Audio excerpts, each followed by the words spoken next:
Paano nga ba ina-examine ang suso para makatulong sa maagang pag-detect ng breast cancer? Kailan ba dapat mag-self-breast exam? Kapag ikaw ay 20 years old at pataas na, maaari mo itong gawin buwan-buwan, ilang araw or isang linggo matapos ang iyong period. Pero kung wala ka naman ng period, pwede kang pumili ng isang araw sa isang buwan at gawin mo ito.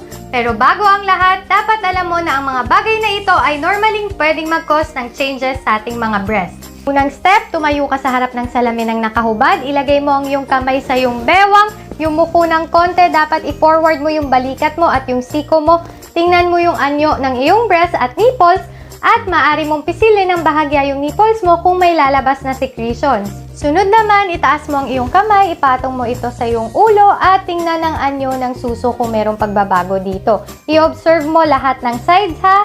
Sunod, humiga ka ng flat, itaas mo yung braso ng side na i-check mo, maglagay ka ng unan or towel sa may balikat mo. Gamit yung tatlong middle fingers, yung umbok ha, hindi yung dulo, ito yung ipangkakapa mo. Yung pagkapa, tatlong levels po, magaan, makatamtaman at madiin. Kapag sinalat mo yung breast mo, dapat circular motion, walang gap, kasama yung bandang kilikili, at masakop dapat yung buong breast. Maaari kang pumili sa mga patterns na to kung paano mo ito gagawin. Sunod naman, gawin mo ito ng nakatayo, mas madali kung nasa shower, ipatong mo lang yung kamay mo sa iyong ulo at salatin mo yung breast mo sa parehong paraan. Both sides ha!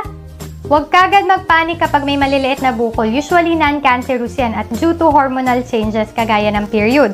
Pero kapag ikaw ay may nakapang bukol na matigas, meron ng pananakit, may pagbabago sa balat ng boobs mo, o kaya naman meron ng secretions na lumalabas sa nipples mo, magpakonsulta ka na sa doktor. At laging tandaan, wala pong pantay na boobs, okay? Ingat!